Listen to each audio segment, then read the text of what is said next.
Sales is the oxygen to any business. What does that mean?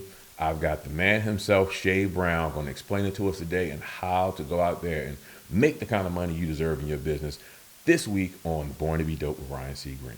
Had a vision, they made a plan. Put it into practice with the actions of my hands. Put it into practice with my circle and my fam. Had my bag before I became a businessman. This is the illest rhyme I ever wrote. Said I was born to be dope. Come on. This is the illest rhyme I ever wrote. Said I was born to be dope. Welcome back to the Born to Be Dope show. I am your host, Ryan C. Greene. I am excited about today's show. This is the show where we combine hip hop and personal development and teach you how to master, magnify, and monetize your unique dopeness for maximum success in business and life. So let's make sure you like, share, follow us, subscribe, tell everybody about the show because we are just giving you everything you need to go out there and be dope. We're all about celebrating being unapologetically great at being you.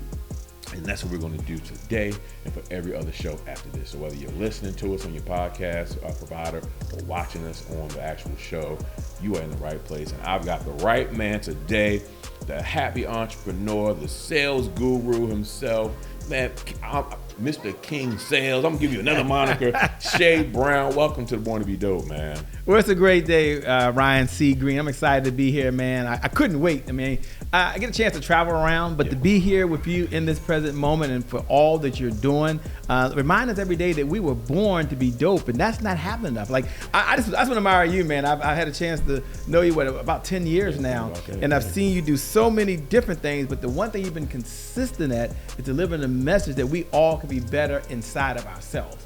And that's something that we forget about in this crazy, chaotic world with a war going on, or whether you like this president, or you like the last president, or you want COVID, you don't. I don't mean to be on a rant, but it's important that folks understand that Born to Be Dope is a whole movement that's making a difference. I mean, every time I say, I'm like, that's right, I'm born to be dope. I'm born to be something more than just getting up every single day watching the news, man.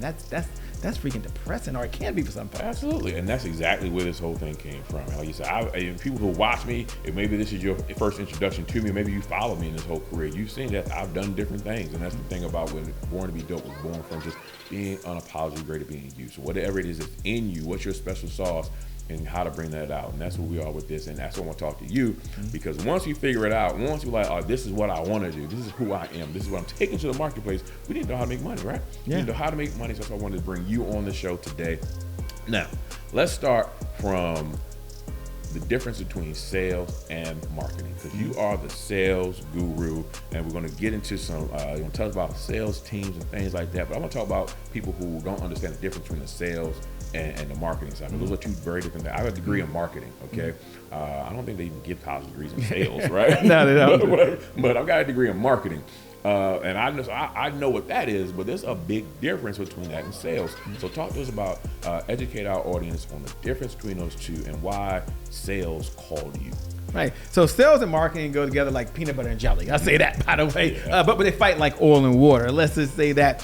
So there I was, a new entrepreneur, someone that didn't want to be in this field at all, Ryan. I had no dreams of being a freaking sales, anything or anybody, anywhere, anytime.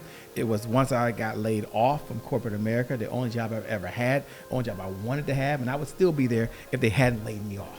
And going through a very challenging time. It was the bankruptcy. Can I say that on here? Is that okay? Can I say it was the 2 failed marriages? Is it okay to say that? Let's share it. Is it okay to say that it was burning through my 401k? Again, I don't know if I'm too early to say all this stuff, and I wouldn't recommend anybody go through any of their 401k. But I'd reached a point, Ryan, where I was betting on myself, and I was double down betting on myself as an entrepreneur, and I was losing. Does that make sense?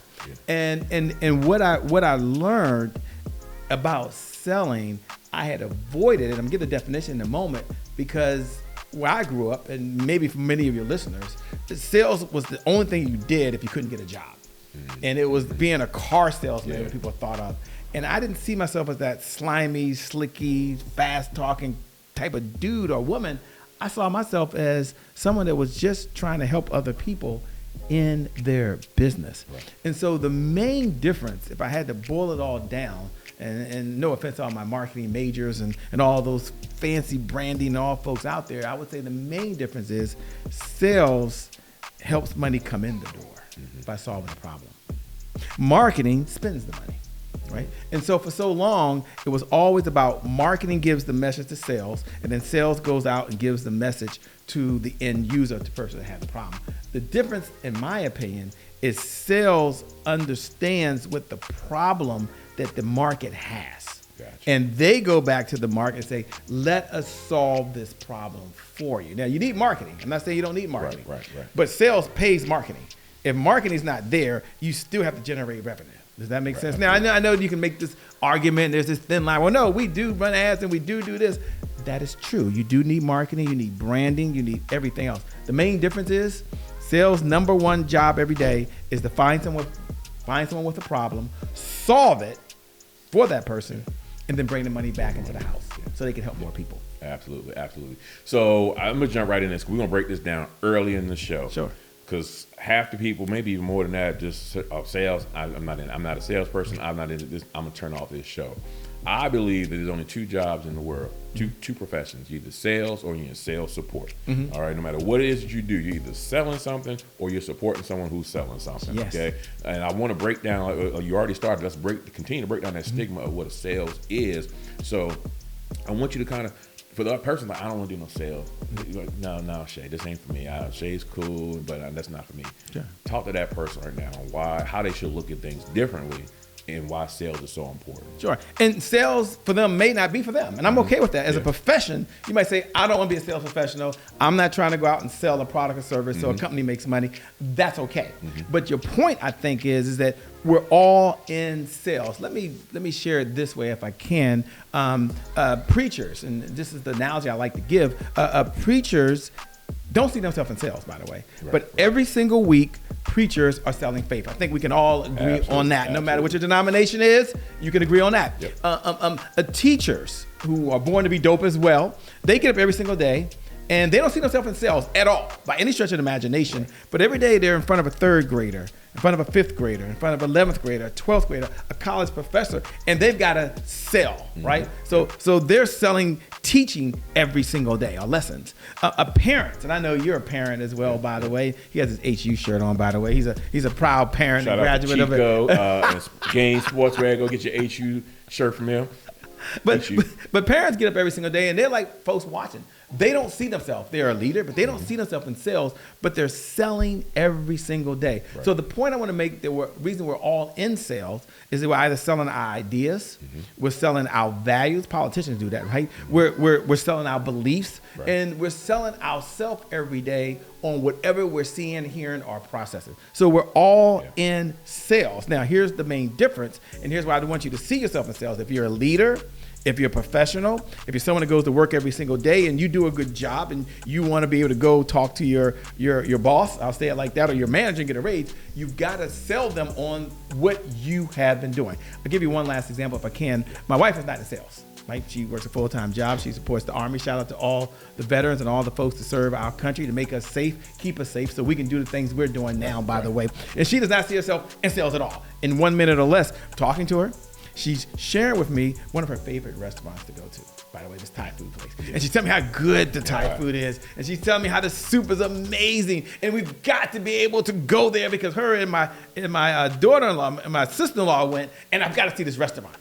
And I'm thinking to myself, really, why was it so good? Well, the waiter did this. And I walked in the door and I did this. And it was so amazing. And we've got to try it. Now, at the time, I'm thinking to myself, sheesh, I've got to go there. Let's do it now, or let's do Uber Eats. I don't know if Uber Eats is still around when they see this, but Uber Eats. And here's the point I want to make. She was selling me on the idea of going to a restaurant because she believed in it. She enjoyed it. You might see a movie and do it. So the point I want to make to the audience is we're all in this thing called sales. Let's not make it negative and like we're trying to do something bad. Let's look at it, we're doing something good. Yeah, absolutely. And that made me think about, you have five parts. I don't mess up the title. 5 parts to a sales. 5 components of a 7-figure sales team. There we go. 5 components of a 7-figure sales team. If you're in business and you're looking to make more money, make 7 figures in a sales team, I'm thinking, hey, it's only me. I want to build that business. We're going to get into that right after this break. I got to turn these lights on, man. I got to turn the lights on and everything. We got to get the set all done. We're going to do that. We'll come right back after this break. We'll talk about the 5 components to a 7-figure sales team. I'm Ryan C. Greene. We got Shay Brown in the building today. Right back after this. Hey, this is Ryan C. Greene. Thanks for tuning in and listening to this week's show. Hopefully you're enjoying it so far. Listen, I want to help you keep the conversation going and giving you the opportunity to join our Born to Be Dope Cypher, our exclusive Facebook group. Go to www.borntobedope.com. At the very top, you'll see a button that says join the Facebook group. Click that button, go ahead, enter information, and you'll get access to our free online Facebook group. In that group, we have so many bonuses. So we keep the conversations going from the shows. We have our live shows that broadcast there. So many people to network with. And every week we raffle all free Born to Be Dope gear for all the new members who will join that week. So go ahead to www.borntobedope.com, click the button, join the exclusive Facebook group so we can have more interaction, keep the conversation going, and you might just even win a free Born to Be Dope shirt. Hey, did you know that Born to Be Dope is more than just a show? That's right. Born to Be Dope is a movement. It's so many things outside of just the show. We have the clothing line. We have the show. We have the book that's coming. But we also have the feature film and the live summit. So if you're a speaker, an expert, an author, and you have a message that can help people master, magnify, and monetize their unique dopeness, if you have a message that will resonate with people on how to be unapologetically great at being them, and you want to share the stage with some of the top influencers and speakers at our live summit that's going to broadcast to millions of homes, then go to www.borntobedope.com. Look for the info on how to join the next summit, our next casting call. Casting calls are going on right now for our next one. You don't want to miss it. Listen, if you've already been a part of one, you can still join us for another one. If you missed out, and you thought, I'm going to wait to see what this Born to Be Dope thing is all about, now you realize you want to jump on board. Listen, there's still time. Just go to borntobedope.com, click the button on how to join, get the information on our casting call. We look forward to working with you and helping you share your story. Hey, are you looking for dope t-shirts?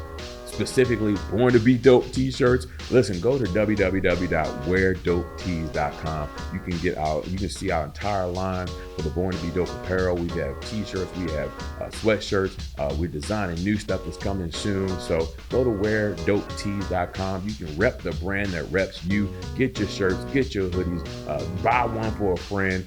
Go now to the website. You can see all the new gear that we have and go ahead and rep the brand that reps you. Go ahead and order your shirts, order your t-shirts, and then make sure when you wear it, you tag I am Born to Be Dope on any social media so we can go ahead and recognize you. So go and get your shirts, go get your gear at weardopetees.com. Welcome back. Hey, listen, I had to get it right. Y'all see, it makes a difference, right? So anyway, listen, those little, because somebody will watch, but he ain't got the lights on, so I don't want no negative comments on social media about this. But listen, let's get to what we're here about. Let's talk back about sales. We're here with Shay Brown. He's going to break down the 5 components of a 7-figure sales team. Shay, talk to us about component number 1. First of all, before we even get into it, how did you even come up with this? Mm-hmm. Sure. The reason I came up with this in the beginning, I, like many folks, felt as an entrepreneur I had to do everything myself. Mm-hmm. If I didn't do it, it wasn't going to be done right. Mm-hmm. And that related to sales. And it's okay with that. I believe as an entrepreneur, and this is for my small business owners, my entrepreneurs that may have less than 100 employees, some less than 25 employees, some have 0 employees. You are the salesperson, you're the marketing person, you're the tech person, you're the person going to all the meetings, you're the administrative assistant, and there's nothing wrong with that. So I was going out trying to teach people how they can develop their own selling skills. That's how I first started, because I wasn't in sales. Just a quick story for you. I was in the 3rd grade. I was in Miss Kurt's class, by the way. I don't know if you know this. And in Miss Kurt's class, I was called to the front of the room. When I was called to the front of the room, I had to recite what we had just read. And I'm in the front of the room, and once again, I'm like, I'm trying to talk, and I can't get it out, right? And I'm having a hard time getting my words out. So they call my mom. We go down to the principal again, and the principal, my mom, a counselor, and then they brought in a 3rd person who was a specialist, and they let my mom know that I had a severe stuttering problem. And they were going to put me in another class, and that meant I was going to be in not say the dumb kids class, but another class. I'll say that back then in the day. It wasn't as popular as it is now. And when I got home that evening, here's the point I want to make. My mom said, listen, don't worry, you don't have a problem. Now, my mom was a bishop of a church, by the way, but she says, you don't have a problem, everything's okay. And I'm thinking, I don't know about 11 years old at the time, 3rd grade. No, there's something else going on. This don't happen to anyone else. I do have a problem. She says, you just think faster than everybody else. So you're having a hard time getting your words out. But you're very smart. You're bright. You're smart. And I'm like, after that, I started thinking, I'm smart. I got it. It's just I'm thinking too fast. Right. Does that make sense? So I continue to do what I'm doing. Here's what I'm going as relates to sales. It wasn't until I got into high school. Well, his mother lied to me, by the way. I had a severe stuttering problem, by the way. I know, and I still talk fast to this day. So I try to stutter, I try to hide it. But the reason I tell that story is that sales wasn't what I wanted to do. I had to learn how to sell methodically so I can get my words right, so I can have conversations one-to-one with individuals. So I said, well, if I had to have these skills, there might be someone else like me that want to learn. Right. What I discovered over a short period of time, 10 years, take me that time to get there, is that not everyone wanted to sell. Even if they were already great, and many were way better than me, even if they wanted to be refresh their skills, they would rather have someone else do it, myself included. And so I said, what if they could build a sales team? And what if that sales team could generate 7 figures? Now, 7 figures is not what it is today. I mean, $1 million 10 years ago was a lot of money. I mean, it still is a lot of money today. I'm not joking and playing, but some folks can generate $1 million in their company. But anyway, so I said, what if we had a team? And I came up with the phrase, and I don't know where I heard it from, but success is a team sport. I play ball. Success is a team sport. So I said, we'll focus on helping people have a sales team so they can outsource their sales department. They're outsourcing their marketing, as you talked about earlier. They're outsourcing other things. Why not bring it to a team? And then what I learned is they just want a team like just reps to do it. But the world had changed. 2007 had come about. I don't know when they're going to see this, by the way. There's been a pandemic that's come about before they even see this thing. So much has changed. I said, what if you need more than just a salesperson? And so we developed a concept called the 7-figure sales team. And the whole idea was one person is not going to generate you $1 million. It's going to take a team. Now, there's 5 components. Let me get the 5 components quickly if I can. The first component I decided was, okay, you want to have a sales rep. And the sales rep is someone you can pay 100% commission to. So makes sense, right? One, you and I here, you're like, well, Shay, I'm already doing this. I can show you what I'm doing and you can make money. Now, in theory, that sounds great, right? And then whenever I make money, I get a commission off what I bring in. So I said, well, everybody can have a sales rep. Like, it doesn't make sense for someone to be working by themselves and not bring on a sales rep. So we'll teach them how to bring on a sales rep. Number 2, we needed what's called a sales affiliate. Now, a sales affiliate team in these days was you could have a product, Ryan, and let's say Apple. And Apple could say, I tell you what, I don't make cords, I don't make plugs, but if I sell this in my store, you give me a commission. And it's been around for as long as time. And I said, well, we can now do this in the entrepreneur world. Everything's digital. We can track it. We can encourage folks. We can have commerce going like this anywhere in the world. So everyone should have a sales affiliate team. Wasn't a new idea, but that's part of their sales team. So that's component number 2, sales affiliates. And we teach them the structure and the system so that can run without their labor, without their time, that allows them to do something else, right? Then the third component of a 7-figure sales team, because they asked the same question you asked, Ryan. What, in my own words, the LL Cool J is a 7-figure sales team. Like, is it just one person? And so I started breaking it down. And it took me a long time to do this, but I'm here now. And step 3 was a sales ambassador. Now, why do I say that? Well, the sales rep is 100% commission. You hire them, you train them, and teach them. The sales affiliate, well, Ryan's already doing I Am Born to Be Dope, but Ryan needs a microphone. So Ryan contacts someone, they give him a microphone. Well, then Ryan gets an affiliate, okay? So he don't know all the products and services, but he can get some commission off what he's already doing. The sales ambassador, Ryan, that's a little bit different. The sales ambassadors, these were folks who believed in the product, the mission, the goals, and objectives. Very similar to Born to Be Dope. I consider myself an ambassador for Born to Be Dope because I believe in the mission, I believe in your goals, and I believe in your beliefs of helping folks believe first they've got to take care of themselves. They're not waiting on the government, they're not waiting on the Congress, they're not waiting on the mayor or the governor. They know they got to save themselves, start with themselves first, then their family. That's what Born to Be Dope, in my opinion, is all about. So I'm a sales ambassador, so I can be places you're not in. I can be standing when you're not there, and I can spread the gospel, if I can say it like that. So they become your disciples for those Christians that are out there. And even if you're not a Christian, you understand the concept. So now we got a sales rep, one component. We have a sales ambassador, a second component. A sales affiliate. Sales ambassador becomes a third component. And this is important because all these components add together get you to 7 figures. Any one could do it. But now we know it's a combination, it's a system, it's a structure. And then we have the digital sales solution. Digital sales solution in English, for those folks that are listening, some of you are going to get the concept right away, but for others, it's basically anything that happens in this digital world. That means my labor was not involved. So it could happen over the internet, which is what it's called these days. I don't know what's going to be called in the future, but the internet, and it could be happening online. And how's that revenue coming in to support the business?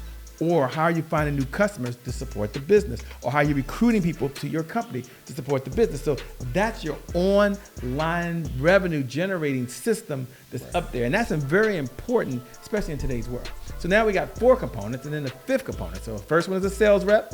You pay them commission. That's the only time money comes out. Sales affiliate. Well, you only pay them when they bring in money, so it's not costing you anything yet. Sales ambassadors, they're already in the inner circle. They want rewards and recognition. They're already there. We just gotta give them what they need. Right. Now, I am also a sales ambassador for the Washington Commandos. That's not working too well for me right now. It's okay in the Washington Wizards. Hey, that's not working too well for me right now. But hey, I'm sorry. It's topic for another time. But you're there for the love, the recognition. I'm a DC native, man. There you go. But I'm an ambassador, so I'm in it to win it. Okay, let me get back to our regular schedule program. Number 4, digital sales solution. Right. And then last is the sales cheerleader, and the sales cheerleader are raving fans. What I discovered is a number of times we know what to do. Have you ever known to do something and not do it? Yeah, like I know I should drink more water, but I don't right away. I know I should eat more fruits and vegetables, but I don't. Don't judge me, everybody out there. I've got more vitamins at home in my cabinet that I don't take. Topic for another time. But they know they should be collecting these digitally, on video, on audio, in writing, online, and using those success stories so they can share messages with other folks. So when you put those 5 components together, now you have a sales team that does not include your labor. The question I was answering for folks is, how do I get paid more for what I know that I don't have to do by having someone else there? Yeah. And that's so major. Hopefully y'all took notes. If not, rewind this, listen to it again, because my background is helping authors and helping speakers really go out there and take their message to a wider audience. And the biggest thing I run into trying to convince authors is, how do you move past the book? How do you go beyond just the book? Because you can sell a book, and if you're out there and you do $20, $25 sales, you have to be in the room to sell a book, or you may have your funnel, your website, but what do you do to grow beyond that book? So when you talk about the digital piece, like you said you started in 04-ish, 05-ish, right? 2004, right. So, got laid off. Back then, the internet wasn't like it is today. So you've had to have some transitions in your business. So let's talk to some of the people who may have been in business for a while and things have been successful for you, but you haven't fully embraced the digital era. I don't know how you haven't done it yet in 2023 as we are right now. What happens, I think, Brian, is No. So you can go with that, but they haven't done it. So let's help them embrace how to make their business, bring their business up to today's technology, so that you said they can remove themselves a little bit more and go out there and do it. Yeah, so there's 2 types of individuals, I believe, Ryan, that can benefit from automation, the digital space, and building a digital sales team. And that's what that's really about, building a digital sales team. 2 types of individuals. The first individual is someone who's in business, but they're still growing the business. They're trying to get their clients together. They're trying to make sure they got the market together, and they need an infrastructure, a sales infrastructure, and a system and a sequence of sales that runs online that brings in folks who are qualified, who have a problem, allow them to have an interaction with their company and make a buying decision. And they're still building the revenue, they're still getting it right, they're still going. And like I said, they can be in business for, they can be very green and new, or they can be very seasoned professionals. So you're right, and how they can embrace that right now is to take the first step. The first step is say, I will build a digital sales team. I will start there. And then the next step behind that is having the infrastructure to support it, which we help them do. The second person, I believe, is really our target audience. They're both our target audience, but really it's the second person. Second person is Ryan's what you just said. They've been in business. They're ready to scale the business. Right. What they've been doing has been working. They've been successful. They've always been successful. The principles haven't changed, but they need a team.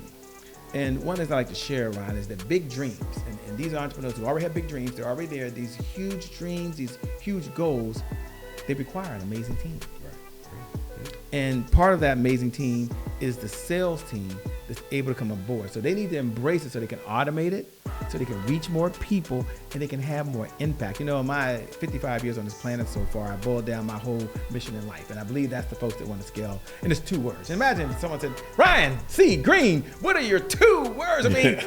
What is your whole mission in life? And for me, it's 2 words, and it's impact humanity. Impact humanity. And the only way to impact humanity as an entrepreneur who's here to solve a problem and make a bigger difference, you've got to automate. That's where I'm going now for those folks. You've got to automate. You've got to get in the digital space, and you've got to do more to reach more to help more. That's how you impact humanity with the gift that you was born to what? Be dope at. There it is. Yeah. So listen, we're gonna tell people how to get in touch with you in a second, but because we always combine in the hip hop here with personal development, so let's have a little fun now. Some rapid fire questions, man. Yeah. Let's take it to the hip hop. Let's see. Now I know you DC born and raised, so you got the go-go thing going. I want to ask, who was your spirit rapper? Like when you say, like, look, that person is like, if I were an MC, or if I was in music, who speaks to you most? The person who speaks to me most these days that I listen to probably the most is Jay-Z. Still go back and listen to his stuff. The reason for that, not because he's an entrepreneur, it's because of what he's been able to do, not only as a hip hop, not only as a rapper, but in the business world as well. And so it speaks to me near and dear, and that's the person I would want to be like. Great. Is there a song that's not necessarily Jay-Z, but 'cause I believe hip hop culture, and the reason I combine the two, because hip hop culture celebrating 50 years at the time of this recording, so it's kind of been our entire lives just about, that we've been in this culture. So, and part of the culture is about being unapologetically you and just celebrating who you are. So what was that moment in your life, and was there a song or something that happened in the culture that kind of helped you realize, you know what, before there was an I am born to be dope, you knew inside I'm dope. Like this is this you know what, this song or this moment solidified for me that I'm walking this way. I don't know if it's hip hop culture. I'm thinking of one right now. I keep thinking I'm Black and I'm Proud, because that was just the song that got remixed 1,000 times. But I was part of the Run DMC era and the LL Cool J era. But the song that I hear most in my head all the time is "Don't Call It a Comeback." And the reason for that is growing up in a home, and my mom was a bishop, and my father was a big deacon at the church. He was still abusive to my stepfather was very abusive to him. And my mom went through a lot of stuff, so we always had that fake thing going on in the family, right? You didn't talk about it during a weekday, and things didn't happen. But when things started happening to me in my own personal life, and the song always came back to it, "Don't Call It a Comeback." I was LL Cool J. I've been there before, but the whole belief that you can come back, and it was on you. And that was the whole part, that you can be uniquely yourself, and that's what I love most about the rap music during my time. It's a little different now, but yeah, definitely. So let me ask you this, not necessarily hip hop related. What makes Shay? Shay, as you say. I just learned today that we call him Shay, but his family calls him Che. But I don't know. Che after Che. I'm named after a guy by the name of Che Guevara. Yeah, so I figured once I learned that was the real pronunciation, I'm like, it had to be it. But you have a son, so you know how this works. My son's name is Che, right? So he's all correct. My name is Che. My dad says Che is Che. So after when they get older, I gotta be like, okay. I'm big on names. So I want to pronounce people's names how they want to pronounce. You've never corrected me, so I've always figured it, but it's like, I let it go so many years. I want people to pronounce people's names how they want to pronounce. But sorry about that, y'all. We've been friends for a long time. We just have conversations. What was I about to ask you? What makes you laugh? What do you enjoy? What makes you laugh? What makes me laugh is, other than watching good comedy, is watching shows where there's a sports figure involved and they get to come back from something that was just so tragic, right? And the reason it makes me laugh is that I'm watching it, and although you see so many movies, you know it's going to happen. When it happens, I just burst out. Like, I can't believe it! Oh my God, I can't believe that happened! And it just makes me laugh. I gave an example. I wouldn't say a Rocky story, but I love Kevin Hart, and I love what Kevin Hart has been through. I love how he talks about it, and it just makes me laugh when someone makes fun of themselves for a situation they did. I know you're going back to the Eminem days, because that was the first movie I remember that at, where he was a rapper, he comes out, and then all of a sudden he says, okay, you're going to say all the thing about my mama and this and this. I'm going to tell you up front. And then it's like, bam, and he starts laughing, and that always makes me laugh, because oftentimes myself, you don't want to poke fun of yourself. And so that taught me inside that it's okay to be imperfect. That it's okay to not get everything right, and you can still laugh about it, but that laughter for me was a way to cover things up and then keep on going. Yeah, I like that. That's one of the things. Anyone who's been with me, worked with me, I've inside I've always been like, I had this shift from trying to be perfect. I don't seek and pursue perfection, but I do pursue excellence. And so I always try to do that. But at the same time, like I said, I turn the lights on in the middle of the show. I like to show that to people. Like, listen, you're not going to be 100% right. You're going to have some mistakes. You're going to mess up, but you got to laugh at yourself and keep it going, because that's the thing. I think we compare ourselves to people so often that we forget that they're human, right? Yeah. We only see the highlight reels of people's lives and forget about the shacks and the fools or the bloopers, right? So it's important to bring that out. Last question. It just came to me because I know how big of a Kobe fan you, I won't say were, but are. So, and you talk about the Mamba mentality, how you relate to that, and maybe inspire those who are watching. Yeah, so, on my wall at home, I have this big sign that says Mamba mentality. And one of the things that inspired me most was the work ethic and the discipline that he had applying to the belief that he could do something. So some people think, because he scored 81 points, Shay. It was never about that. It was about the kid who came out, and we have LeBron James now, so I understand that, but had this work ethic that you were not going to outwork him at the gift that he had. Right. And the whole Mamba mentality is this whole belief that when you think that there's nothing left, there's still a little bit left in the tank, right? When you think something is outside of your reach, it's still within your grasp, that you can go out and get it. So the Mamba mentality to me is this whole concept, this whole belief that no matter where I'm at or no matter what's going on, I got enough gear in me that's on me to be able to reach inside of myself and pull that energy out, or pull that next email you're going to send, or make that next phone call, that you're never finished. And that's what I would use the Mamba mentality for. Never finished. It's always next. And there's an example where Kobe does that, and they're interviewing him. I don't know if you remember seeing that interview with him. They come up to him, and they're like, "Oh, congratulations, you guys won. You won book." He goes, "Job not finished." Yeah. Job not finished. So never finished. So that's the Mamba mentality. You own it, and you are responsible, and it's on you. Awesome. You got the. Can I give a last quote? Yep, absolutely. Because I think that's what you wanted. Not you wanted, but I want to make sure you guys get this. The one takeaway that's embedded on my phone, if you go look at it in other places, is control the controllables. And that was one of Kobe's sayings as well. And I know it's been said and overused, control the controls. What that means to you is your home and myself. There's some things that are within our control. There's two things you can control every single day. You control your mindset and you control your actions. You have complete control over those. Some things I can't control. The power goes out in here, I can't control that. My electronic lock at home stopped working when I put my thumb on it. I can't control that. But what I can control, my mindset and my actions, I own it 100%. Control the controllables. That's the Mamba mentality summed up by Shay Brown in 3 words. Awesome. Before we go, you're doing a great project right now, Making of the Entrepreneur. I want people to know about that. Tell them about how they can work with you, and go ahead and just any final words you want to give, man. Sure. So there's 2 things. If you're out there and you want to connect, let's connect. You can find me on Instagram at I am Shay Brown. I am Shay Brown. There is a project, the one I'll mention is one we have called the Comeback Champion Summit. It's open to a number of folks who might want to help share their story or share their message or share some experiences they've had. And it is online as well. Then go to comebackchampionsummit.com. Again, www.comebackchampionsummit.com. We want to share their story and share their message. What I would share with the audience is they're out there listening right now, and is 3 words.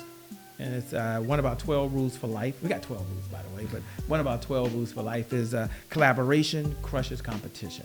Collaboration crushes competition. What drew me to the Born to Be Dope movement that you already had, other than me knowing you for a number of years now, it's a collaboration project. Absolutely. Now, granted, he went to HU. He sees on the shirt. I went to Morgan State. I don't hold that against him. He's a good guy. He's a family man. That's one of the things I knew that attracted me. So I'm willing to collaborate with you. He has children. I'm willing to collaborate. I think one of his sons just graduated, didn't he? He's going to a senior year. He just finished his 3rd year. Okay, I know he's at Hampton. I know that. Ryan's done everything perfectly right, except for he plays alpha. So he's a good alpha man. I don't hold that against him. He's part of the Divine Nine. I wasn't going to bring it up. We almost made it. We're all in this together. I'm a good Kappa man. I don't have to mention that to you. I just know you know that he's a Kappa man. You know that. But in all seriousness, is collaboration crushes competition, Ryan. It's all about us coming together, working together. And Ryan could be like, well, I'm going to hold what I know over here. And I can be like, I want to hold what I know over here. But I understand that when you come together and you collaborate, we can do so much more. So one of my commitments in the impact humanity isn't with Shay Brown. It's how many collaborations can I be a part of where I understand this one rule. And then I'll close with this. And this might be the rule you're in when you're in a collaboration partnership, that I'm coming to the table giving 70%, only expecting 30% back. That in these collaborations that I'm here to impact humanity, I don't say make money, but just to impact humanity, I already know it's not gonna be 50-50. Now I'm in a marriage, I know it's 50-50, baby. I know, I get it. I'm on my third marriage. I'm very, very happy. I love my wife. Mwah! Shout out to Carla Brown. But I understand this is not a marriage, right? So in these collaborations, I think we go into it and we're trying to do bigger good. I'm not saying you should be abused. My philosophy is I'm giving 70%. Now, if you're not willing to give 30% coming to this, then I already know this is not going to work. But I'm going to do my part. I think you do yours. So I suggest anyone that's out there right now, start collaborating, work together, because success is a team sport. Good job, by the way. I love the whole Born to Be Dope concept. Keep doing what you're doing, man. Keep impacting the world, keep making a difference, and keep changing lives, Ryan. C. Greene. In the building! And I made it. I'm finally on set. I've been watching like y'all for so long. So if you haven't been able to get on set with Ryan, connect with Ryan so you can be here on location, because it's dope. Thank you. That's Shay Brown, ladies and gentlemen. Make sure you share this show, subscribe, like all the other stuff they tell you to do on social media. Do all that. Make sure you follow us, follow him, follow me, follow the show at I Am Born to Be Dope. Follow me at Ryan C. Greene Media on all social media. I'm going to ask Shay to stick around after this to give some private, bonus content footage for our membership group. If you're not already in that, you're not following us on Fanbase, hit me up so you find out information on how to do that so we can get the secret stuff behind the scenes. But other than that, man, it's been a great show. Thank you for coming out, man. All right. And again, I'm Ryan C. Greene. Go out there, be unapologetically great at being you, because you were born to be dope. Peace. This is the illest rhyme I ever wrote. Said I was born to be dope. I dream big like my visions were projected on the movie screen. Beach side staring into watercolor bluish screen. Muscle with the hustle, turn my dreams into reality. I'm my ancestors' wildest dreams on the balcony. Scribbling notes into the margin of my composition. For what's next, match efforts with my ambition. I failed to step back but kept pushing. Reinventing myself, establish a better footing. Fall down 6 times.